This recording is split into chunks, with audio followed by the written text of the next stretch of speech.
أشهد أن لا إله إلا الله وحده لا شريك له وأشهد أن محمدا عبده ورسوله أما بعد فأعوذ بالله من الشيطان الرجيم بسم الله الرحمن الرحيم الحمد لله رب العالمين الرحمن الرحيم مالك يوم الدين إياك نعبد وإياك نستعين اهدنا الصراط المستقيم صراط الذين أنعمت عليهم غير المغضوب عليهم ولا الضالين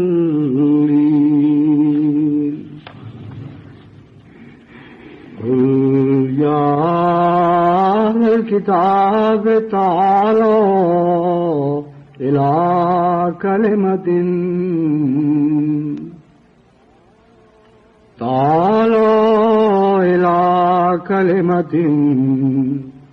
سواء بيننا وبينكم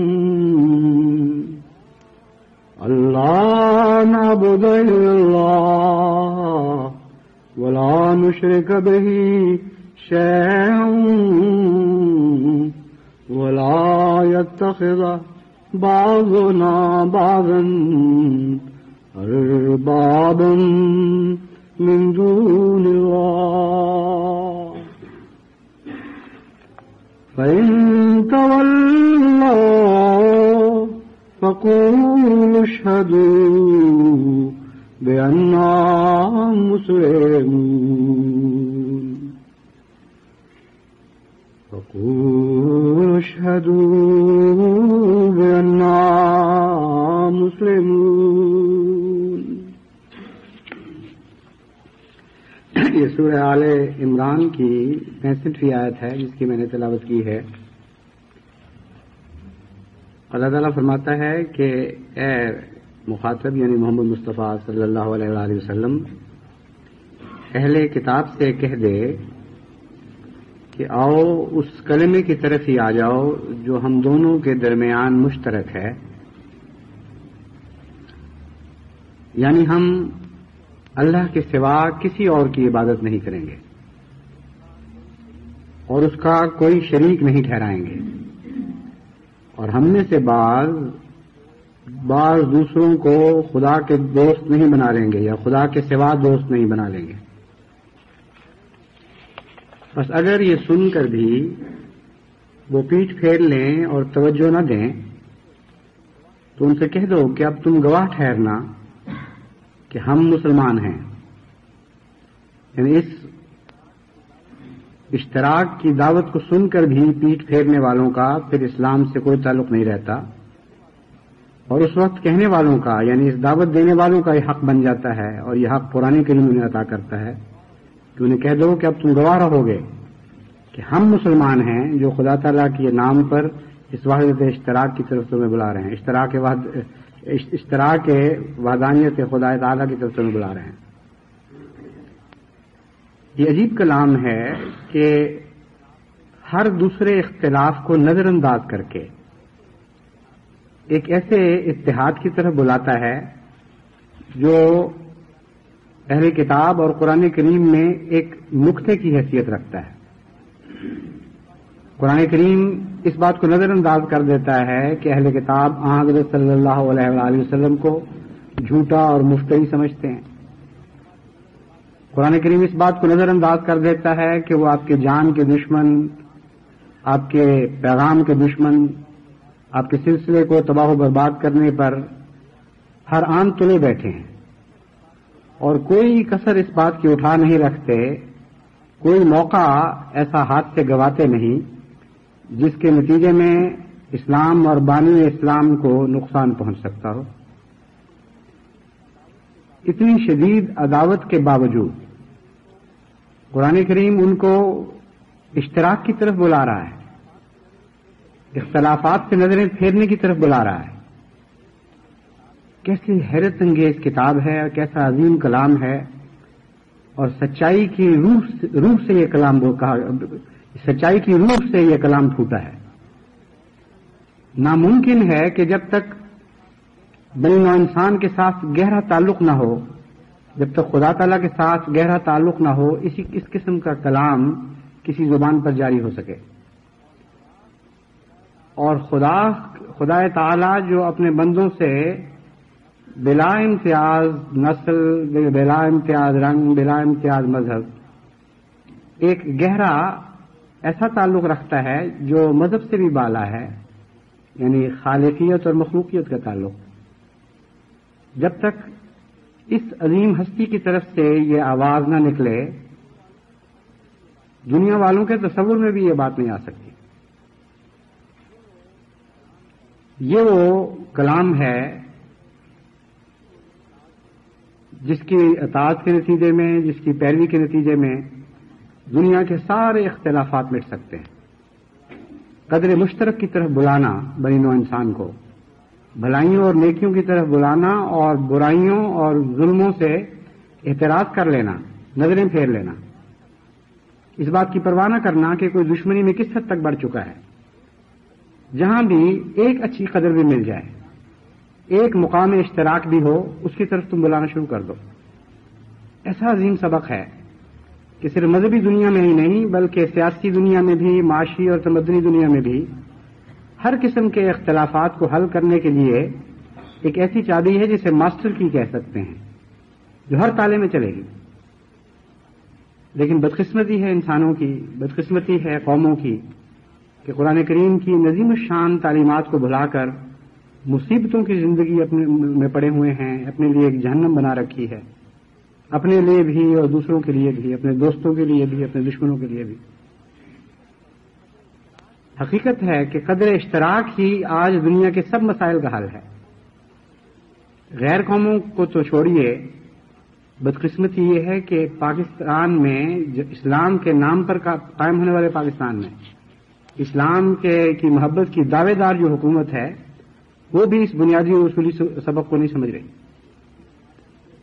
اور جو مہم جماعت احمدیہ کے خلاف آج بڑے زور شور کے ساتھ چلائی جا رہی ہے، اس مہم کا خلاصہ یہ ہے کہ ہر قدر اشتراک کو مٹا دو۔ قرآن کریم کا پیغام کا خلاصہ یہ ہے کہ ہر قدر اختلاف کو نظر انداز کر دو، ہر قدر اشتراک کی طرف بلاؤ۔ پاکستان میں جاری ہونے والی مہم اس کے بالکل برعکس ہے، اس کے شدید مخالفانہ مہم ہے۔ وہ بات کر رہے ہیں جو آسمان والے نہیں کر رہے، وہ بات کر رہے ہیں جو برخلاف شہریار ہے، خدا کی تقدیر کے خلاف ہے۔ یہ پیغام لے کر اٹھے ہیں کہ ہم ہر قدر اشتراک کو مٹاتے چلے جائیں گے اور ہر قدر اختلاف کو ہوا دیتے چلے جائیں گے۔ اسی دشمنی نے اندھا کر کے ان کو ایسے ایسے الزامات لگانے پر مجبور کیا ہے جماعت احمدیہ کے خلاف جن کا حقیقت سے کوئی دور کا بھی تعلق نہیں۔ چند مثالیں میں نے گزشتہ خطبے میں دی تھیں اور یہ واضح کیا تھا، محض اپنی زبان سے نہیں بلکہ غیر کی زبان سے، ان لوگوں کی زبان سے جو آج ہم پر الزام لگا رہے ہیں۔ یہ ثابت کیا تھا کہ جماعت احمدیہ ہمیشہ اسلام کی بھی وفادار رہی ہے، عالم اسلام کی بھی وفادار رہی ہے، اور الزام لگانے والے نہ صرف جھوٹ بولتے ہیں بلکہ خود ملزم ہیں، خود مجرم ہیں اور اقراری مجرم بھی ہیں۔ غیر احمدی ایسے اخبارات کے حوالوں سے اور کتب کے حوالے سے میں نے تاریخ پاکستان سے قبل کی تاریخ میں سے کچھ امور آپ کے سامنے رکھے تھے۔ اب اسی سلسلے میں بعض اور امور آپ کے سامنے رکھتا ہوں ہر ایسے موقع پر جبکہ اسلام یا عالم اسلام کو کوئی خطرہ درپیش ہوا ہے، ہمیشہ جماعت احمدیہ خدا تعالیٰ کے فضل سے ایسے موقع پر اسلام اور مسلمانوں کے دفاع میں صف اول میں رہی اور پوری طاقت اور پوری ہمت کے ساتھ کمر بستہ ہو کر ہر دشمن کا مقابلہ کیا ہے۔ اس کے برعکس مجلس احرار اور جماعت اسلامی کا کردار یقینی طور پر شک کا سوال نہیں ہے، کوئی الزام تراشی کا سوال نہیں ہے۔ تاریخی حقائق بتا رہے ہیں کہ یقینی طور پر ہر ایسے اہم موقع پر اسلام اور عالم اسلام کے مفاد کے خلاف رہا ہے۔ قرطاس ابیض میں جن بہت سی باتوں کی طرف اشارے کر دیے گئے ہیں اور ان کی تفصیل بیان نہیں ہوئی، مثلا یہ کہہ دینا کہ عالم اسلام اور اسلام کے خلاف ہیں، اس میں وہ سارے الزامات آ جاتے ہیں جو مختلف وقتوں میں مختلف شکلوں میں احرار اور جماعت اسلامی کی طرف سے بالخصوص جماعت احمدیہ پر لگائے گئے، اور پاکستان میں جو مختلف جرائد چھپتے رہے حالیہ دور میں، مختلف اشتہارات شائع ہوتے رہے، کتابیں شائع ہوئیں، حکومت پاکستان کی طرف سے ان کی پوری سرپرستی ہوئی، ان کو زکوٰۃ کے اور دوسری مددات کے پیسوں سے بھرپور مدد دی گئی، اور اس بات پر فخر کیا گیا کہ ہم اس تحریک کی سرپرستی کر رہے ہیں۔ الزامات بھی عجیب و غریب ہیں۔ یہ بھی الزام لگایا گیا ہے کہ ہم ہندوستان کے ایجنٹ ہیں، اور یہ بھی الزام لگایا ہے کہ ہم ہندوازم کے ایجنٹ ہیں۔ یہ بھی الزام لگایا گیا ہے کہ ہم اشتراکیت کے نمائندہ ہیں اور تمام اشتراکی ممالک کے ایجنٹ ہیں، اور یہ بھی الزام لگایا گیا ہے کہ ہم استعماریت کے نمائندہ ہیں اور تمام استعماری ممالک کے ایجنٹ ہیں۔ بیک وقت روس کے بھی ایجنٹ ہیں اور اسرائیل کے بھی ایجنٹ ہیں۔ عقلیں ماری گئی ہیں، ہر دنیا کی طاقت کے ایجنٹ ہیں، خواہ وہ آپس میں کتنی مخالف ہیں ایک دوسرے کی۔ لیکن جب ہم واقعات پر نظر ڈالتے ہیں تو ایک بالکل مختلف کہانی ابھرتی ہوئی ہمارے سامنے آتی ہے، اور وہ کہانی نہیں رہتی بلکہ ایک تاریخی حقیقت بن جاتی ہے۔ جہاں تک ہندو یا ہندوستان کے ایجنٹ ہونے کا تعلق ہے، محض لغو چھوٹے چھوٹے دماغوں کی خود ساختہ کہاوتیں ہیں، کہانیاں ہیں، اس سے زیادہ ان کی کوئی بھی حیثیت نہیں۔ امر واقعہ یہ ہے کہ جماعت احمدیہ کا مسلک یہ ہے کہ جس ملک میں احمدی رہتا ہے، جس ملک کا نمک کھاتا ہے، جس کی مٹی سے اس کا خمیر گوندا گیا ہے، وہ اس کا وفادار ہے اور وفادار رہے گا۔ ہندوستان کے احمدی لازماً ہندوستان کا وفادار ہے اور ہمیشہ وفادار رہے گا۔ انگلستان میں رہنے والا احمدی لازماً انگلستان کے وفادار ہے اور وفادار رہے گا، اور پاکستان میں بسنے والا احمدی لازماً پاکستان کا وفادار ہے اور وفادار رہے گا۔ یہ ہے حقیقت حال، باقی سب جھوٹ ہے۔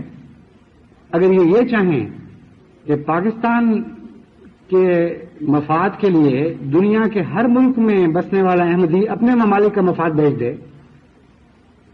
تو یہ اسلام کے خلاف ہے، بلکہ احمدی کو سوائے پاکستان کے ساری دنیا میں غدار بنا دو گے، اور ساری دنیا کے غدار کو پاکستانی احمدی سمیت اسلام کا غدار بنا دو گے، اور خود تم بھی یہ نہیں کرتے۔ کیا انگلستان کے بسنے والے مسلمان اور عرب میں بسنے والے مسلمان اور افریقہ میں بسنے والے مسلمان اور دیگر بر اعظم میں بسنے والے مسلمان تمام کے تمام اپنے اپنے ملکوں کے غدار ہیں؟ سوال ہی نہیں پیدا ہوتا۔ اس لیے ایک فرضی قصہ ہے، جذباتی بات بنا کر پیش کی گئی ہے، اور واقعہ یہ ہے کہ یہ خود ہیں غدار جو الزام لگانے والے ہیں۔ آپ سب جانتے ہیں کہ اس وقت اس حکومت پر دو بھوت سوار ہیں، ایک جماعت اسلامی کا اور ایک مجلس احرار کا۔ یعنی کہا یہ جاتا ہے کہ ہم پر یہ بھوت سوار ہیں۔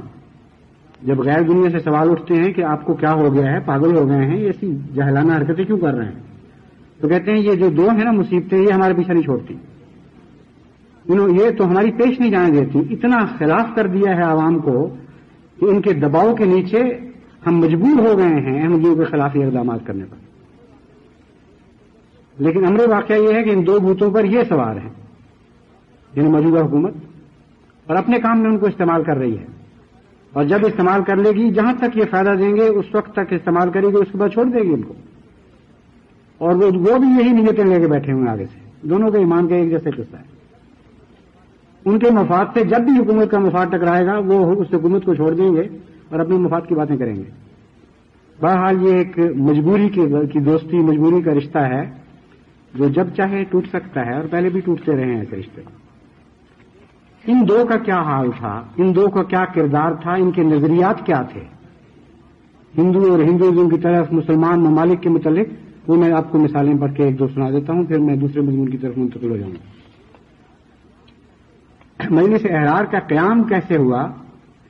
Freedom movement in Kashmir by Ghulam Hassan Khan 1931-1940، یہ کتاب شائع ہوئی ہے ہندوستان سے، light and life publisher new Delhi نے 1980 میں شائع کی۔ یہاں وہ تاریخ مجلس احرار کا ذکر کرتے ہوئے لکھتے ہیں مصنف، مجلس احرار کانگریس کے سٹیج پر کانگریس کے سالانہ اجلاس کے موقع پر مارز وجود میں آئی۔ اس کے پہلے صدر مولانا عطا اللہ شاہ صاحب بخاری منتخب ہوئے اور اس کا نام مجلس احرار اسلام ہند تجویز ہوا۔ پھر آگے جا کے لکھتے ہیں کہ ہندو پنڈتوں نے مسلمانوں کی مجموعی تحریک کو نقصان پہنچانے کے لیے مسلمانوں کی فرقہ بندی سے ناجائز فائدہ اٹھایا، اور مجلس احرار کو کس طرح استعمال کیا اس کا ذکر کرتے ہوئے آخر پہ فرماتے ہیں، ہندو پنڈت کمیونٹی نے بعض بااثر مسلمان رہنماؤں اور میر وائز کے ساتھیوں مرزا غلام مصطفیٰ، اسد اللہ وکیل وغیرہ سے خفیہ معاہدہ کیا اور خفیہ اجلاس منعقد کیے اور بھڑکایا کہ شیخ عبداللہ احمدیہ جماعت کے ساتھ مل کر اس کی مذہبی قیادت، اس کی یعنی میر وائز کی مذہبی قیادت ختم کرنا چاہتا ہے۔ اس طرح مسلمانوں میں نفرت کے بیج بوئے گئے۔ تو قائم بھی کیا مجلس احرار کو ہندوؤں نے اور ہندو کانگریس نے، اور استعمال بھی اپنے مقاصد کے لیے کیا، اور یہ کھلی کہانی ہے، اس کے کئی اور ثبوت میں پہلے پیش کر چکا ہوں، اور بہت سے ہیں جن کو اس تھوڑے سے وقت میں پیش نہیں کیا جا سکتا۔ جن دنوں میں مولانا ظفر علی خان صاحب احرار کے صف اول کے مجاہد تھے، اگرچہ بعد میں توبہ بھی کی، لیکن وہ بہت دیر کے بعد ایک لمبا عرصہ انہوں نے احرار کی وکالت کا حق ادا کیا اور اپنے اخبار میں ان کو بہت اچھالا۔ انہوں نے ہندوؤں سے مسلمانوں کے تعلقات اور مہاتما گاندھی کے متعلق اپنے خیالات کا اظہار ایک نظم میں کیا۔ فرماتے ہیں، گاندھی نے آج جنگ کا اعلان کر دیا۔ یہ خلافت موومنٹ کے زمانوں کی بات ہے، جن دنوں میں یہ تحریک چلی تھی کہ انگریزوں نے خلافت پر حملہ کیا ہے، اس لیے ہم ترک موالات کریں گے، انگریز سے تعلقات توڑ کے افغانستان چلے جائیں گے۔ یہ جو اعلان ہوا ہے مسلمانوں کی خلافت کی حفاظت کا، یہ احرار کہتے ہیں کہ گاندھی نے کیا تھا۔ گاندھی نے آج جنگ کا اعلان کر دیا، باطل سے حق کو دست و گریبان کر دیا، ہندوستان میں ایک نئی روح پھونک کر آزادی حیات کا سامان کر دیا، تن من کیا نثار خلافت کے نام پر۔ یہ ان کے پیر و مرشد، یہ ان کی خلافت کے حفاظت کرنے والے، یہ ان کے فرشتے، اور آج بڑھ بڑھ کے باتیں کر رہے ہیں جماعت احمدیہ کے اوپر۔ کہتے ہیں تن من کیا، جناب گاندھی صاحب نے تن من کیا نثار خلافت کے نام پر، سب کچھ خدا کی راہ میں قربان کر دیا۔ پروردگار میں کہ وہ ہے منزلت شناس، سنیے، پروردگار میں کہ وہ ہے منزلت شناس، گاندھی کو بھی یہ مرتبہ پہچان کر دیا۔ کسی انسان کی بات نہیں، غلطی ہو گئی ہو، فرماتے ہیں حضرت گاندھی جی کو خدا تعالی نے پہچان کر مرتبہ عطا فرمایا ہے۔ اس وقت مسلمانوں میں سے، فرزندان اسلام میں سے، مسلمان ماؤں کی کوکھ سے پیدا ہونے والوں میں سے ایک بھی نہیں تھا جو خلافت کی حفاظت کے لیے کھڑا ہو سکتا۔ کل عالم کی مسلمانوں پر خدا نے گویا نظر کی، اور صرف ایک مہاتما گاندھی نظر آئے جو خلافت اسلامیہ کو بچانے کے لیے طاقت رکھتے تھے اور ہمت رکھتے تھے اور قابلیت رکھتے تھے۔ تو اس خدا نے جو عالم الغیب و شہادہ ہے، فرماتے ہیں گاندھی کو بھی یہ مرتبہ پہچان کر دیا.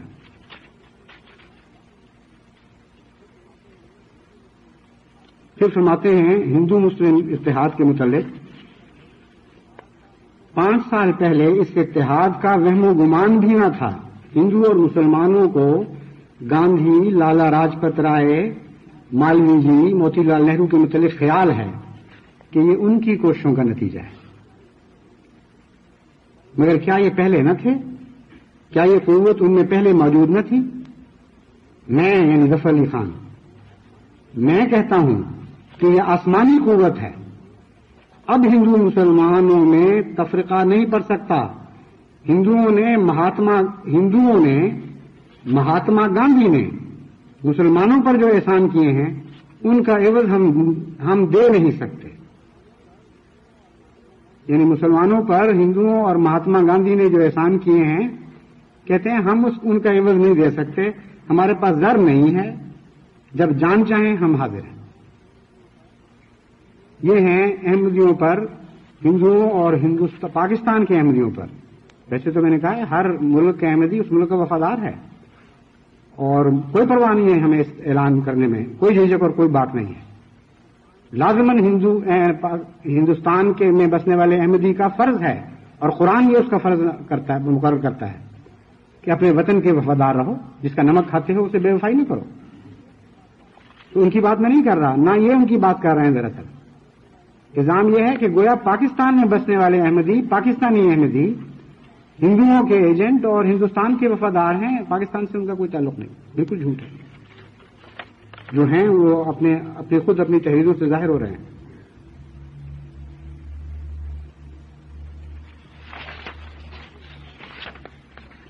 اب دیکھیے جماعت اسلامی کی اسلام دوستی اور اسلام ممالک کے ساتھ ان کی محبت اور تعلق، جیسے کہ میں نے بیان کیا، جب تک تیل نہیں نکلا اس وقت تک ان کو پتہ ہی نہیں لگا کہ اسلام کہاں رہتا ہے. عرب ممالک کا اسلام سے تعلق کیا ہے اس سے ناشنا تھے. جب تیل کی دولت کی ریل پیل ہوئی ہے تو اس وقت ان کی نظریں اٹھی، اس وقت ان کو معلوم ہوا کہ یہاں تو خدا رہتا ہے، یہاں تو خدا والے لوگ رہتے ہیں. اس سے پہلے کیا تھا؟ اسی رجیم کے جو موجودہ رجیم ہے، جن کی حکومت ہے، ان کے زیادہ بزرگ ماں باپ، آبا و اجداد، جن کے متعلق تمام دنیا تعریف کرتی ہے کہ وہ مخلص تھے اور نیکی میں اپنی سب موجودہ اولاد سے بڑھ کر نیک تھے اور بڑی خدمت کی ہے انہوں نے اہل عرب کی اور اہل اسلام کی بھی، بڑی قربانیاں دی ہیں. یہ ان کے دور کی بات میں کر رہا ہوں کہ مولانا مودودی کو وہ کیسے نظر آ رہے تھے اور آج کے عرب شہزادے ان کے مقابل پر کیا نظر آ رہے ہیں. فرماتے ہیں حکومت حجاز کی بدولت سرزمین عرب پر جاہلیت مسلط ہے. حکومت حجاز کی بدولت، یعنی کنگ عبدالعزیز، کنگ فیصل وغیرہ، یہ ان کی بدولت سرزمین عرب پر جاہلیت مسلم ہے اور حرم کعبہ کے منتظم بنارس اور ہردوار کے مہنت بن گئے ہیں.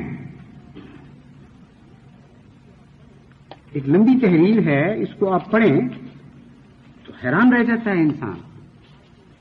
بہت ہی گہرے عناد کے نتیجے میں گویا ایک انسان کسب گھول رہا ہے بدوتوں سے بیٹھا اور اب اس کو زہر تھوکنے کا موقع ملا ہے. اس قسم کی تحریر ہے یہ. لیکن جب حج کی بات ہوگی تو پھر میں اس کے بقیہ حصے میں پڑھ کے سنا دوں گا.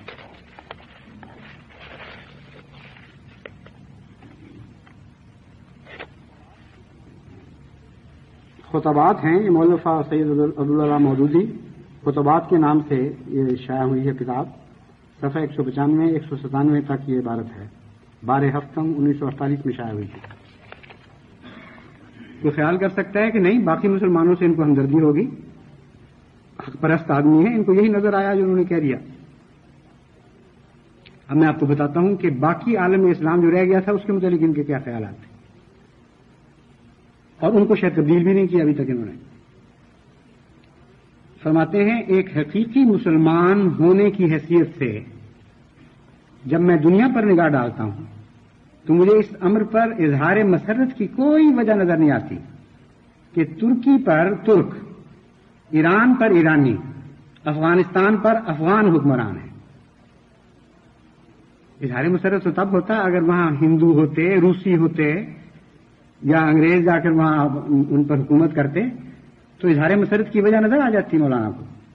فرماتے ہیں میں کیسے خوشی کا اظہار کروں، مجھے تو ترکی پر ترک حکمران نظر آ رہے ہیں، افغانستان پر افغان حکمران دیکھ رہا ہوں میں، اور اسی طرح ایران پر ایرانی حاکم بنے بیٹھے ہیں، نہ وہ میری حکومت قبول کرتے ہیں نہ کسی اور ملک کی قبول کرتے ہیں، میں کیسے خوش ہو سکتا ہوں.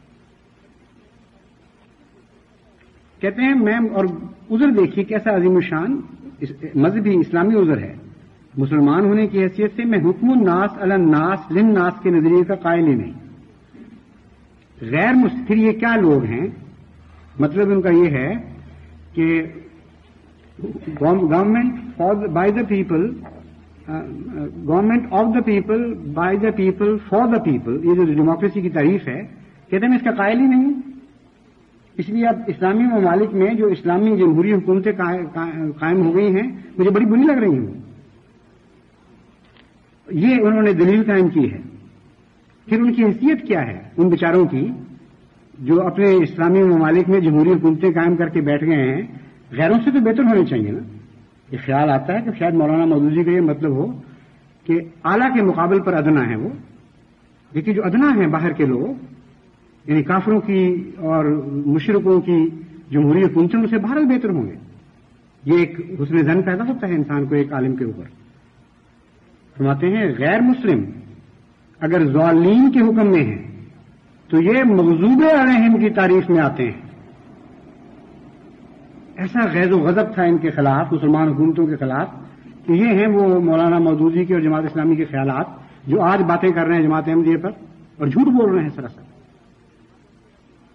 تاریخ بتائے گی آپ کو کہ جماعت احمدیہ کا کردار کیا ہے اور کیا جماعت احمدیہ کا رجحان تھا ان ممالک کی طرف، اور ہے آج بھی، ہمیشہ رہے گا. مصر کے متعلق ایک رہ گیا تھا مصر باہر. فرماتے ہیں آج مصر کے موجودہ فوجی عامر مظالم کے جو پہاڑ اخوان پر توڑ رہے ہیں اس نے فرائنہ قدیم کی یاد تازہ کر دی ہے.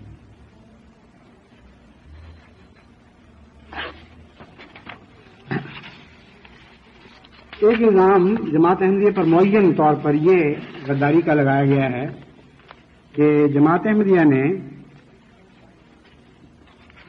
ہمیشہ غداری کی ہے کشمیر کے مفاد سے. چودھری ظفر اللہ خان نے غداری کی کشمیر کے مفاد سے، اور جماعت احمدیہ نے کشمیر کے خلاف کوشش کی ہے ہمیشہ. بالکل الٹ اور الٹ قصہ ہے. اتنا بڑا جھوٹ اور اتنا بڑا بہتان ہے کہ کوئی ان کو حیا نہیں آتی. چنانچہ جسٹس منیر نے اپنی انکوائری میں اس بات کو نوٹ کیا بطور خاص. حیرت ہوتی ہے ان کی جسارت اور بے حیائی پر. جو اول درجے کے مجاہدین ہیں ان کو دشمن قرار دیا جا رہا ہے اور غدار قرار دیا جا رہا ہے.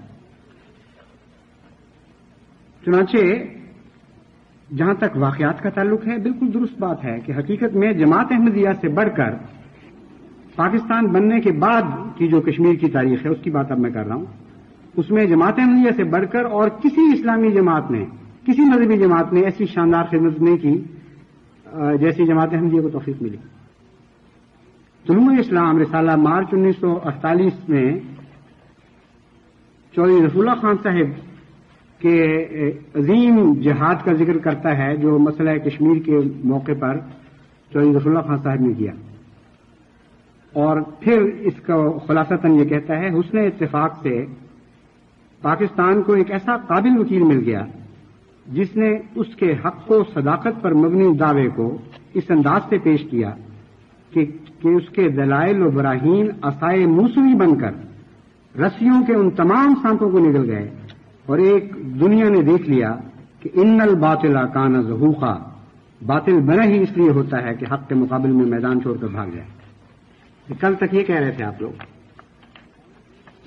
جسٹس منیر نے باؤنڈری کمیشن میں اس سوال کو جب اٹھایا کہ گلزارپور میں چودھری صاحب نے یہ کیا، کشمیر کے معاملے میں یہ کیا، فلسطین کے معاملے میں یہ کیا، تو پوری تحقیق کے بعد پھر وہ لکھتے ہیں چودھری ظفر اللہ خان نے مسلمانوں کی نہایت بے غرضانہ خدمات انجام دی. اس کے باوجود بعض جماعتوں نے عدالتی تحقیقات میں ان کا ذکر جس انداز میں کیا ہے وہ قابل شرم نہ شکر پن کا ثبوت ہے. جب آزادی کشمیر کی جدوجہد ہو رہی تھی اس وقت سب سے پہلے کشمیر کی طرف توجہ کرنے والے، توجہ دینے والے جماعت احمدیہ کے امام تھے. آپ ہی نے آغاز کیا کشمیر کے جہاد کا. جماعت احمدیہ کے جوان اور بوڑھے بہت سے تجربہ کار بھی اور بعض ناتجربہ کار بھی اس جہاد میں شامل ہوئے اور ہتھیار مہیا کیے گئے اور پیسوں سے مدد کی گئی. آرگنائزیشن یعنی نظام قائم کر کے دیا گیا. اب یہ تاریخ کی حقائق ہیں جن کو یہ جس طرح بھی چاہیں، جتنی مرضی کوشش کریں، نظر انداز نہیں کر سکتے، مٹا نہیں سکتے تاریخ سے. اور جس وقت باقاعدہ کشمیر موومنٹ کو یعنی کشمیر میں جو پاکستان کی طرف سے کوششیں ہو رہی تھیں، اپنے طور پر آزاد فورس کی طرف سے جو کوششیں ہو رہی تھیں، ان کے اوپر شدید فتوے لگ رہے تھے جماعت اسلامی کی طرف سے، اور یہ اعلان کیا جا رہا تھا کہ یہ جہاد نہیں ہے. ہرگز اس میں اس خیال سے شامل نہ ہو جانا کہ یہ جہاد ہے. اس کا جو مرضی اور نام رکھ دو، اس کو جہاد نہیں تم کہہ سکتے.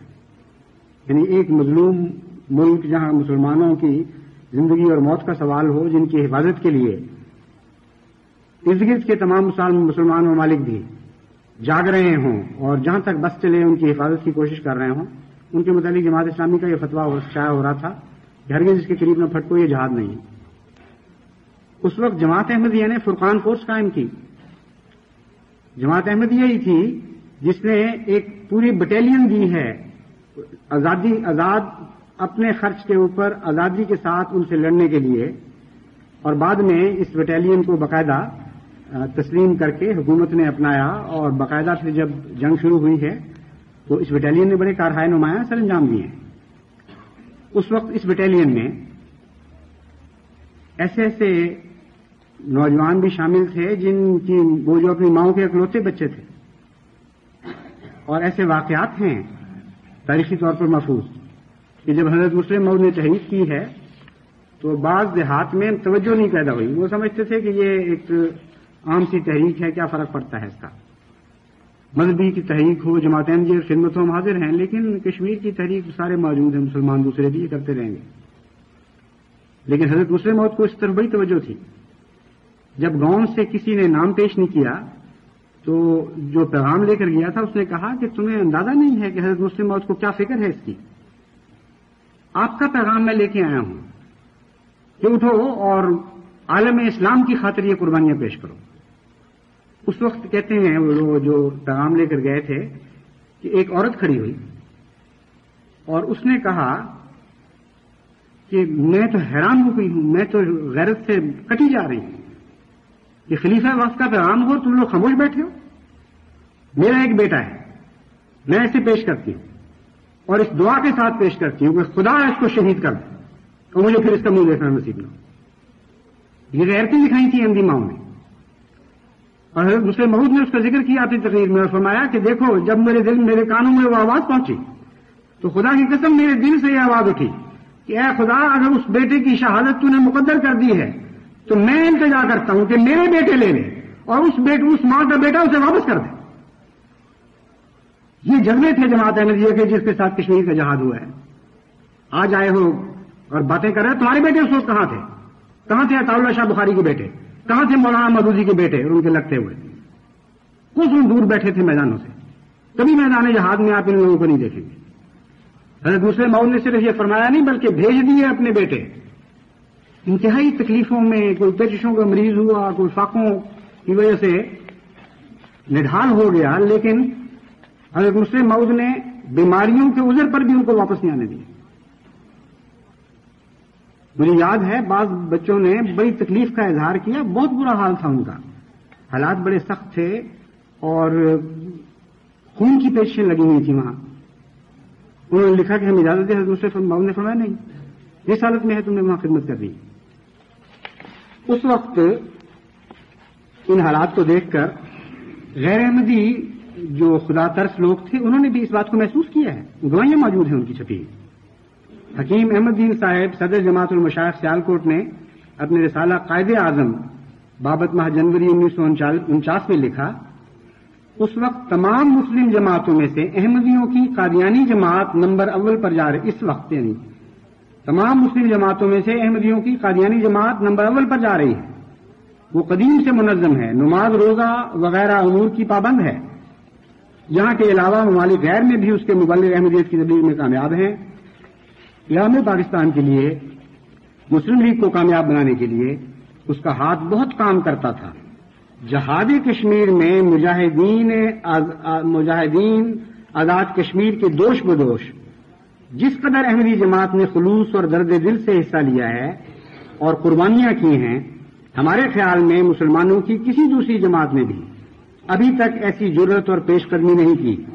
ہم ان تمام امور میں احمدی بزرگوں کے مداح اور مشکور ہیں اور دعا کرتے ہیں کہ اللہ تعالیٰ انہیں ملک و ملت اور مذہب کی خدمت کرنے کی مزید توفیق بخشے. اور اس وقت کے جو پاکستان کے کمانڈر ان چیف تھے، انہوں نے ایک نہایت ہی شاندار خراج تحسین پیش کرتا ہوا ایک سرٹیفکیٹ فرقان فورسز کے جوانوں کو پیش کیا.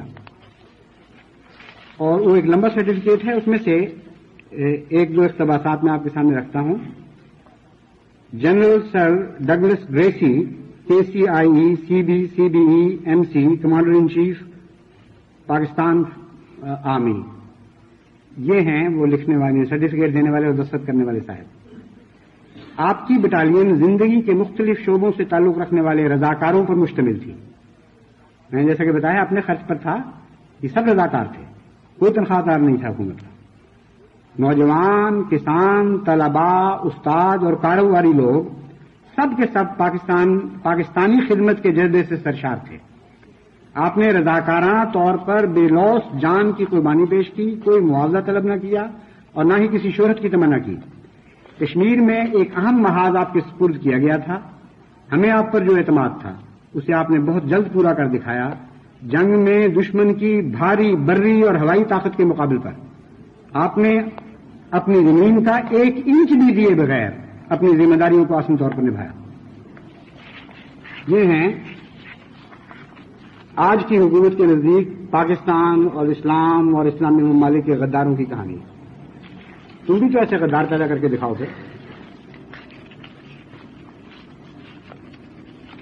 اور عجیب بے حیائی ہے، فوجی حکومت کم سے کم اپنے فوجیوں کا تو لحاظ کرے، جن کو ہلال جرت اور ہلال پاکستان اور ہلال قائد اعظم دے بیٹھے ہو، جن کی داستانیں ہمیشہ سنہری حروف سے پاکستان کی تاریخ میں لکھی جائیں گی، ان کا نام بھی آج ذلیل کیا جا رہا ہے. اور 2 کوڑی کے اخباروں میں 2 کوڑی کے آدمیوں سے مضامین لکھوائے جا رہے ہیں کہ یہ سارے غدار تھے. اور جو تاریخ کے حقائق ہیں ان کے متعلق کل تم کیا کہہ رہے تھے وہ آواز بھی سنو. Major general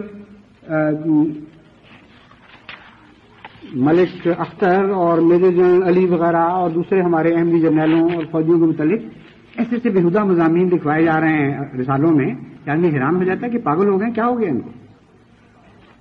major general retired سرفراز خان ہلال جرت، جو ایک بڑا مقام رکھتے ہیں پاکستانی فوج میں، اب تو دیر سے ریٹائر ہو چکے ہیں، شاید پتہ نہیں زندہ بھی ہیں کہ نہیں، مگر اخبار جنگ لاہور 6 ستمبر 1984 تک تو بہرحال وہ خدا کے فضل سے زندہ تھے، خدا کرے اب بھی زندہ ہوں.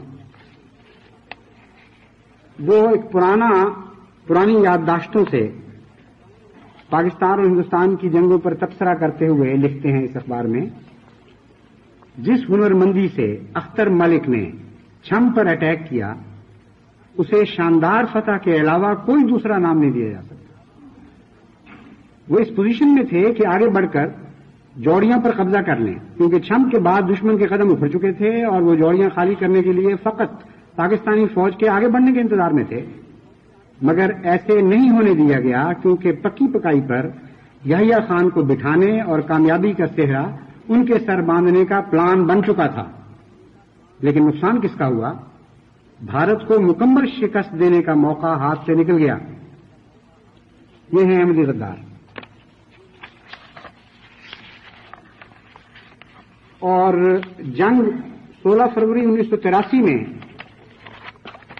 اپنے ذرائع سے یہ خبر دی ہے اور اس موضوع پر مختلف اخباروں میں جو پاکستان میں شائع ہوتا رہا ہے، سب کچھ پیش کرنے کا وقت نہیں ہے، میں آپ کو مختصر حوالے دے دیتا ہوں۔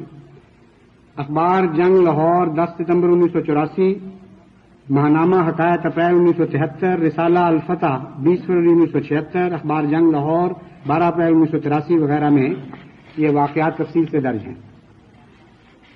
لیکن بہرحال جنگ 16 فروری 1983 یہ بتا رہا ہے کہ جنرل اختر حسین سے ایسا شدید خطرہ تھا ہندوستان کو کہ وزیر اعظم شاستری نے بھارتی فضائیہ کے سربراہ کو خود حکم دیا کہ میجر جنرل اختر حسین ملک کسی صورت میں بچنے نہ پائے۔ یہ تو بہت پرانا اخبار نہیں ہے، یہ تو 2 سال پہلے کا اخبار ہے۔ اور شورش کشمیری جس نے ساری زندگی جماعت احمدیہ کی مخالفت میں خرچ کی، ان کے دل کا حال سنیے۔ جب احمدی لڑتا ہے میدان میں جا کر اسلام کے لیے یا مسلمانوں کے لیے یا اپنے وطن کے لیے، تو ایسا پیارا لگتا ہے، ایسا نمایاں لگتا ہے اس میدان میں کہ دشمن بھی واہ واہ کرنے پر اس وقت مجبور ہو جایا کرتا ہے۔ بعد میں دیتے رہیں گالیاں، بے شک دیتے رہیں، اس وقت تو ہم یہی کہہ سکتے ہیں کہ گیا ہے سانپ نکل اور لکیر پیٹا کر۔ جو دل کی آواز ہے، جو صداقت کا کلام ہے، وہ تو نکل آتا ہے اس وقت دل سے۔ تو شورش کشمیری نے جب ملک اختر کے کارنامے دیکھے اس زمانے میں، تو یہ کہنے پر اس وقت مجبور ہو گیا کہ دہلی کی سرزمین نے پکارا ہے ساتھیوں، اختر ملک کا ہاتھ بتاتے ہوئے چلو۔ کوئی جرنیل ان کو اور نظر نہیں آیا جس کا ہاتھ بتاتے ہوئے چلو، جس کو دہلی کی زمین نے پکارا تھا۔ یہ احمدی ماں کا بیٹا تھا، یہ احمدی سپوت تھا جو اس وقت ان کو نظر آ رہا تھا میدان کارزار میں۔ دہلی کی سرزمین نے پکارا ہے ساتھیوں، اختر ملک کا ہاتھ بٹاتے ہوئے چلو، گنگا کی وادیوں کو بتا دو کہ ہم ہیں کون، جمنا یہ ذوالفقار چلاتے ہوئے چلو۔ اور جنرل اختر علی بیچارے، ان کے تو جنرل عبدالعلی اختر ملک تو فوت ہو چکے ہیں بیچارے، ان کو اتنا بھی پاس نہیں ہے کہ ان کے مزار کو پیٹ رہے ہیں۔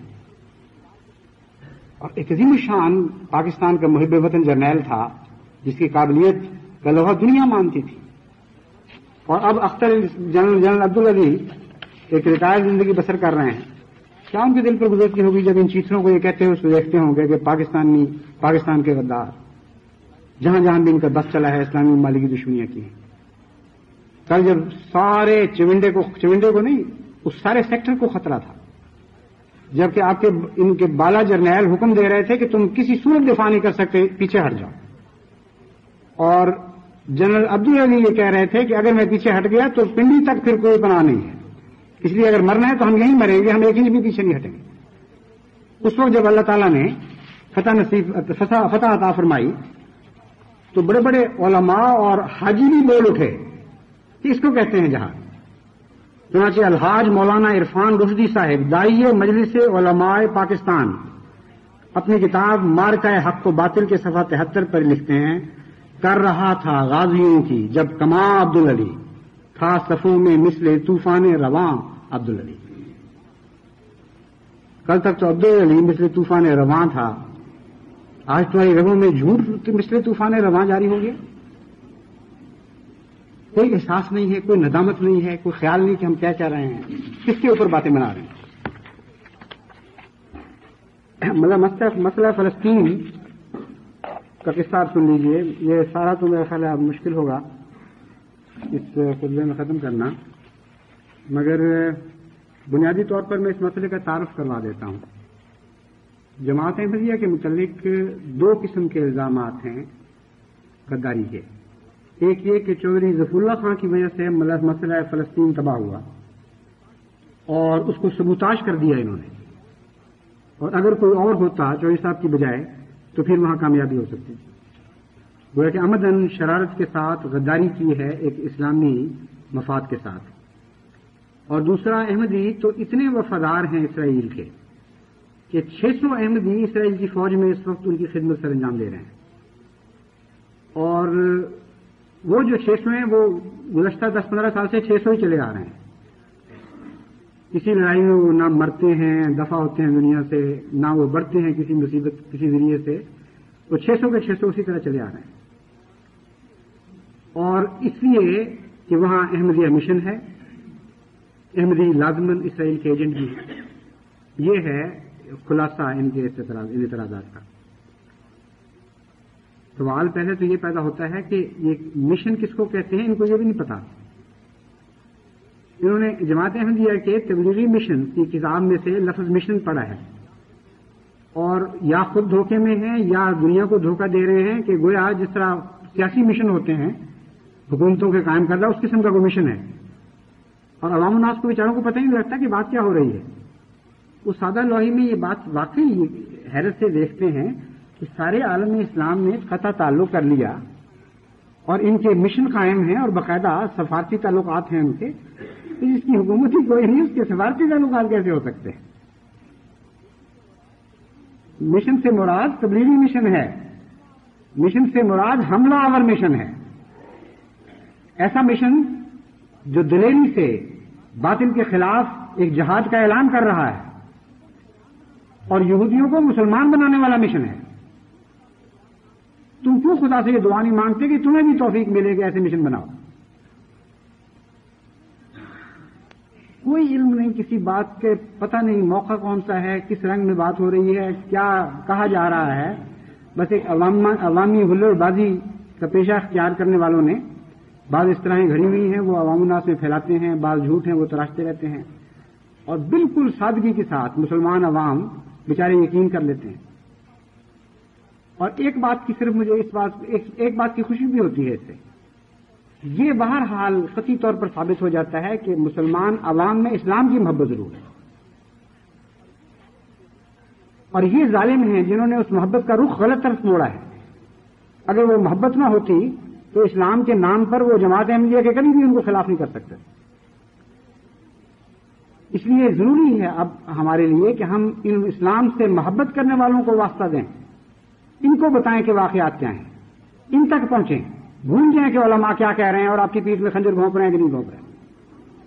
براہ راست مسلمان عوام تک پہنچنا ضروری ہے، کیونکہ جہاں اسلام کی محبت ہے وہاں ضرور خدا تعالیٰ نے بھلائی رکھ دی ہے. یہ ہو نہیں سکتا کہ اسلام کی محبت رکھنے والوں کو خدا تعالیٰ کبھی ضائع کر دے. اس لیے مجھے کامل یقین ہے کہ اگر پاکستان کے مسلمان عوام ہو یا انڈونیشیا کے ہوں یا ملائیشیا کے ہوں یا عرب میں بسنے والے ہوں یا افریقہ کے ممالک میں زندگی گزار رہے ہوں، عوام الناس کو اگر جماعت احمدیہ نے حقائق بتا دیے تو وہ لازماً اس کی طرف ہوں گے جس کی طرف اسلام ہوگا، وہ لازماً اس کی طرف ہوں گے جس کی طرف قرآن ہوگا اور محمد رسول اللہ صلی اللہ علیہ وسلم ہوں گے. وہ صداقت کی تائید کریں گے، کیونکہ اپنی طرف سے وہ محبت اسلام کی وجہ سے آپ کے دشمن ہو رہے ہیں، کیونکہ آپ کی شکل ایسی پیش کی جا رہی ہے وہ آپ اسلام کے دشمن ہیں. ان کو یہ کہا جاتا ہے کہ دیکھو مشن بنا لیا ہے اور ایجنٹ ہونا ثابت ہو گیا. اب تو یہ بھی کوئی دلیل نہیں، نہایت احمقانہ دلیل. روس میں پاکستان کا مشن ہے، پاکستان روس کا ایجنٹ ہے. امریکہ میں پاکستان کا مشن ہے، انگلستان میں ہے، دنیا کے کتنے ممالک میں مشن ہے. ان سب ممالک کا ایجنٹ بنتا چلا جائے گا پاکستان. اب تو یہ وہ مشن ہی نہیں ہے جس کے میں سمجھا چکا ہوں آپ کو، لیکن اگر ہوتا بھی تب بھی ایک نہایت ہی جاہلانہ نتیجہ نکالا جا رہا ہے. کیا ظلم کر رہے ہیں، ایجنٹی کیا کر رہے ہیں، یہ کبھی بھی کوئی نہیں بتاتا. آج تک ثابت نہیں کر سکے، نہ واقعہ ہے کہ ایک دمڑی کی مدد بھی جماعت احمدیہ کو کسی بیرونی طاقت کی طرف سے ملتی. اور کیا حرکتیں ہیں، بے وفائیاں ہیں کیا، وہ قصے تو بتاؤ.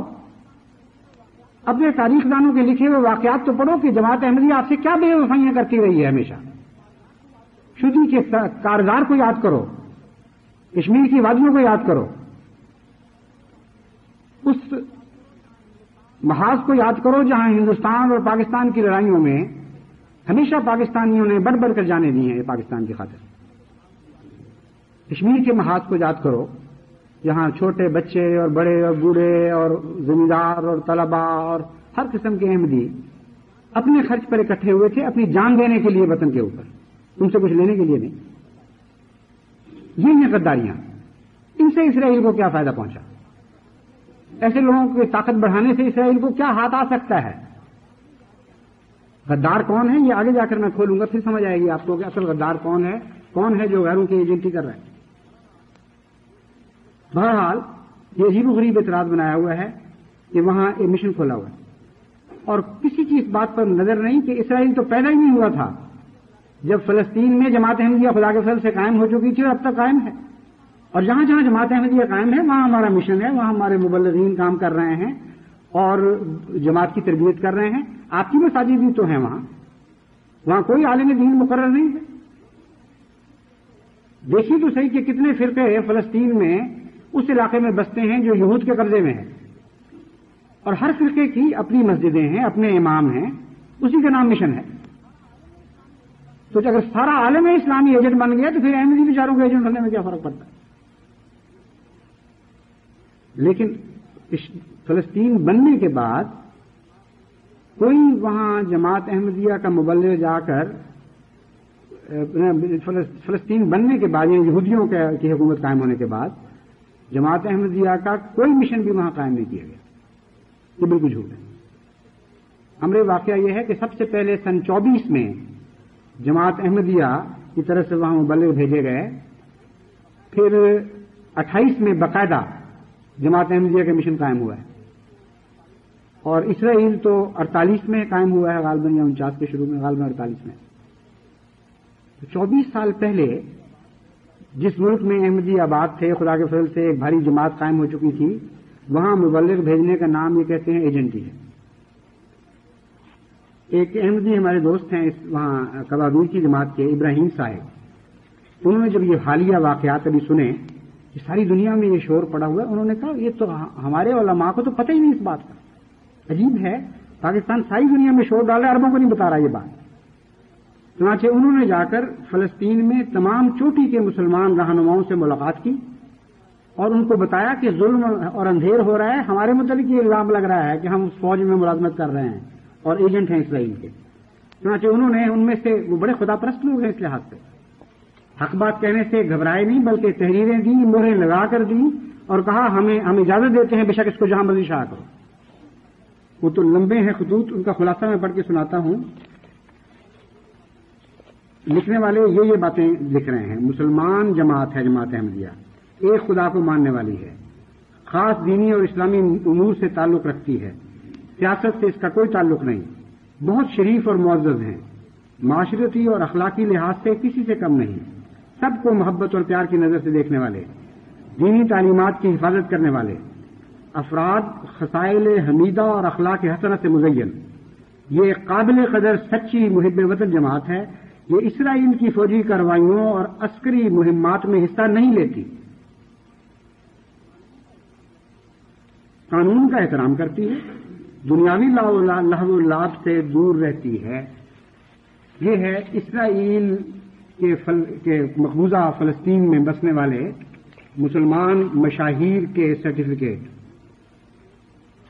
یہ ہیں ان کے سرٹیفکیٹ. لکھنے والے کون کون ہیں؟ عکا اور حیفا کے شرعی قاضی Muhammad Abdulaziz Ibrahim Nimr Hussein, mayor of Shefa Amr. Samir Darwish, chairman local council. Muhammad Watad, member parliament. Muhammad Khalid Masarwa, advocate. Fathi Furani, secretary Muslim invitation committee. Mahmoud Masalha, head master high school. Sami Mari, university of Haifa کے lecturer. انہوں نے بڑی حکمت سے ہر طبقہ زندگی کے حوالے اکٹھے کر دیے. اس سلسلے میں ایک دفعہ میں نے بھی ان کی ایک کتاب کا جواب دیتے ہوئے جس کا عنوان تھا اس تلبیب سے ربوہ تک، یا ربوہ سے تلبیب تک، ربوہ سے تلبیب تک، اس کا جواب دیتے ہوئے میں نے ان سے کہا کہ علماء ہو تم خدا کا خوف کرو. 600 کہتے ہو کہ ہیں، پہلے بتاؤ کہ تمہیں کس ایجنٹ نے یہود کے یہ خبر دی؟ پتا کہاں سے لگا تمہیں؟ اور ان میں سے کسی ایک کا نام بتا دو. میں نے کہا 600 نہیں، 60 کا، 60 کا نہیں، 6 کا بتا دو.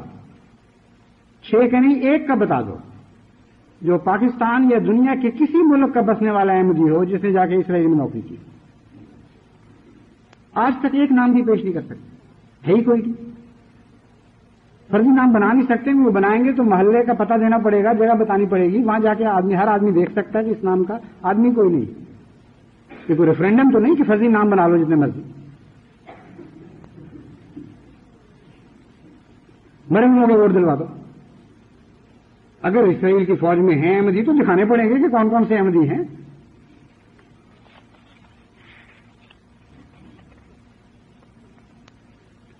اور یہ جو جماعت احمدیہ کی وفاداری ہے اسلام کے ساتھ اور فلسطین میں مسلمانوں کے مفاد کے ساتھ، یہ کوئی آج کی بات نہیں ہے.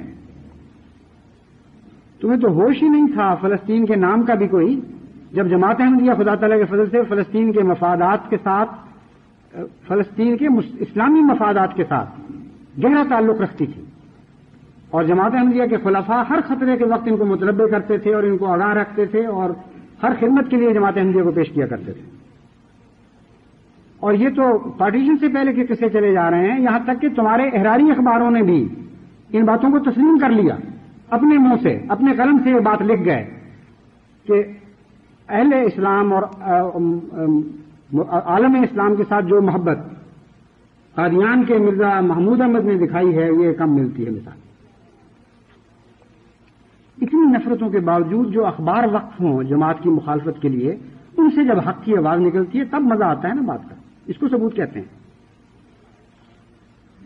چنانچہ ایک حوالہ میں پڑھ کے سنا دیتا ہوں. یہ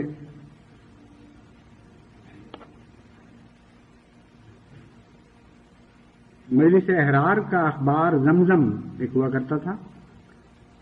19 جولائی 1942 کی بات ہے، تقسیم سے پہلے، جب مصر کے بعد مفادات کو خطرہ درپیش ہوا تو حضرت مسلم موعود نے اس کے متعلق جو جد و جہد شروع کی، اس سے متاثر ہو کر یہ احراری اخبار لکھتا ہے کہ موجودہ حالات میں خلیفہ صاحب نے مصر اور حجاز مقدس کے لیے، مصر ہی نہیں، مصر اور حجاز مقدس کے لیے اسلامی غیرت کا جو ثبوت دیا ہے وہ یقیناً قابل قدر ہے، اور انہوں نے اس غیرت کا اظہار کر کے مسلمانوں کے جذبات کی صحیح ترجمانی کی.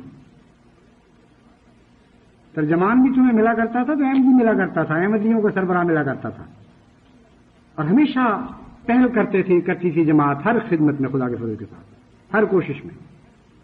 آج کیا ہو گیا تمہیں؟ کوئی خدا کا خوف باقی نہیں رہا. جو باتیں کل تک کہہ رہے تھے ان سب کو بھلا کر بالکل برعکس ایک راگ الاپ رہے ہو.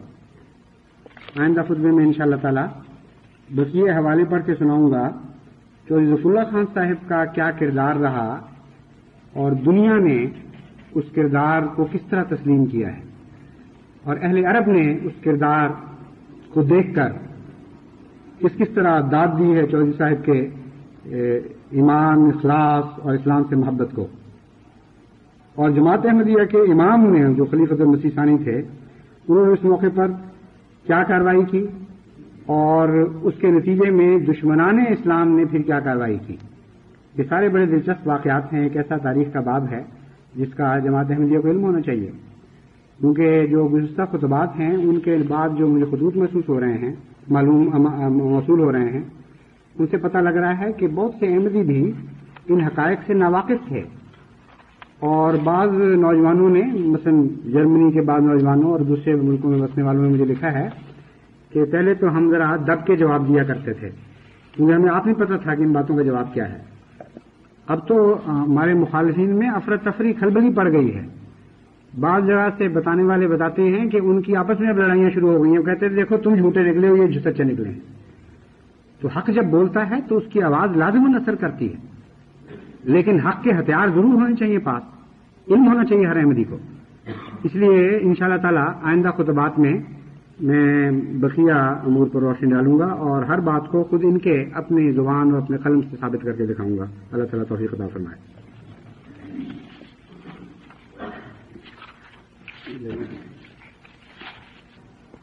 الحمدللہ نحمدہ ونستعینہ ونستغفرہ ونؤمن بہ ونتوکل علیہ ونعوذ باللہ من شرور انفسنا ومن سیئات اعمالنا من يهده الله فلا مضل له ومن يضلل فلا هادي له ونشهد أن لا إله إلا الله وحده لا شريك له